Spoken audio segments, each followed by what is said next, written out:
I am really pumped.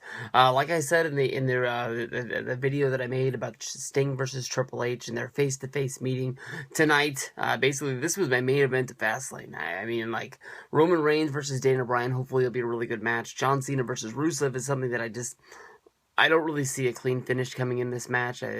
Both of those matches, I think, are leading on until something else down the road. With you sort of put, John Cena versus Rusev. They do it again at WrestleMania 31. More than likely, we're going to be getting a three-way involving Daniel Bryan, Roman Reigns, and Brock Lesnar. So to me, the back half of this pay-per-view is just, it is what it is. Whole bunch of matches that I don't really care about, like the matches that's about to start right now. Dean Ambrose going up against Bray Wyatt, but Sting versus Triple H, WrestleMania 31, looks like it's going to be my main event. It looks like it's going to be the one thing that I really care about.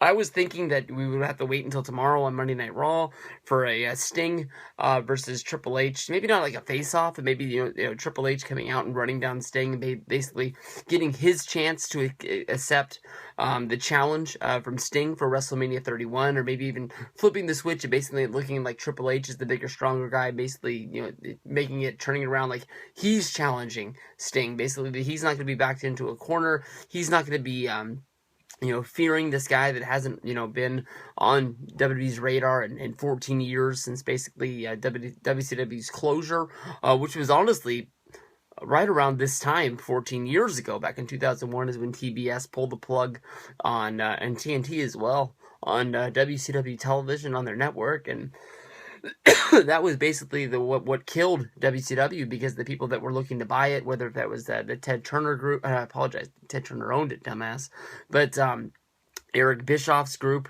that is what that's when they pulled out and just said that it's not worth anything. Vince basically bought WCW for its naming rights. He got a few wrestlers in the deal.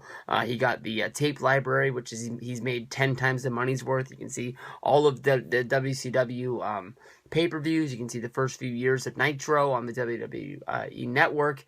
You've got your at least 5-6 straight up WCW DVDs. You've got your Goldberg DVD. I'm sure he made a lot of money off the first NWO DVD that came out in like 2002 or 2003. Probably one of the first DVDs that he used the WCW footage on. Maybe he put a little bit on that Hulk Rules DVD as well. But Sting versus Triple H is probably the best way to use it. I know that a lot of people were thinking that Sting versus Undertaker was going to be awesome, and that was a match that people have been chasing for a long time, but Taker had a horrible match last year at WrestleMania, really showed his age. I know that he had the concussion against Brock Lesnar, but Triple H is a guy that has never showed any signs of letting up. I know that he only wrestles a few matches a year. We saw him wrestle against Daniel Bryan. We saw him wrestle the 2 matches with Evolution going up against The Shield.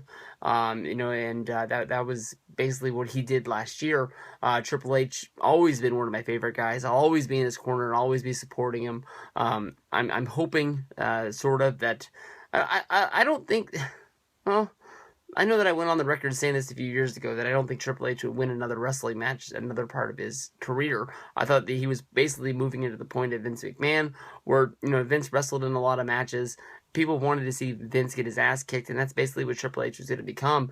He had more of a name value behind him. I know that people wanted to see Vince get his ass kicked because he was the boss of WWE, and, he was the figurehead that was, down against Austin or down against Rock or whoever was in charge at the time. People wanted to see that guy get killed because, as they said with Stone Cold Steve Austin, everybody wanted to, beat your boss up, and Stone Cold Steve Austin was actually getting to do it on television week in and week out. And that was one of the things that made WWE big time pop culture. But, I would love to see Triple H win this match. It doesn't make any sense to me. I know that there's a lot of Sting fans, there's a lot of WCW fans. Maybe WWE is looking at, this is some way to bring those WCW fans back. I know that when WCW closed down, everybody thought that basically everybody that watched Nitro, all those, sort of rating points that Nitro got, would all flip the channel over and they would start watching Monday Night Raw, and basically their share of the ratings would double. Because you have people that normally watch your show, and the people that normally watch WCW would be looking for some sort of a wrestling, and basically everyone that watched WCW just vanished. Poof. I don't know if this is their way of thinking that they're going to get those people back. I know that we've already seen, Ric Flair, the NWO, Goldberg.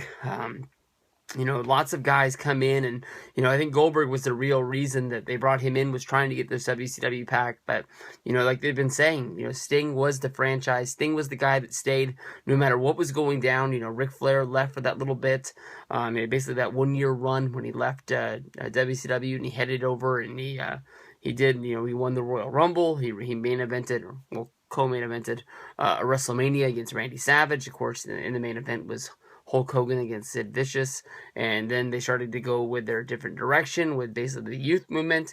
And Vince said, you know, Rick, you can stay here and wrestle if you want to. You'll always have a job, but you're not going to be in that limelight. You're not going to be in the main event. And if you know, this isn't what we promised you, if you want to leave, the door's open. And Rick saw the writing on the wall. He went back and was, you know, he thought was going to be, you know, big old hug, welcome back. But you know, then he sort of got, they got mad at him because he put Mr. Perfect over on the way out, and it ended up being another fight. And then, you know, every time he got lifted up, he got dropped down, and that's what Ric Flair was. But I'm pumped. I know that they're making this out to be WWE versus WCW, but to me, I can see through the line. Sting versus Triple H. This is going to be a good wrestling match. Triple H is going to make sure that Sting goes out on the way up. It's going to be awesome.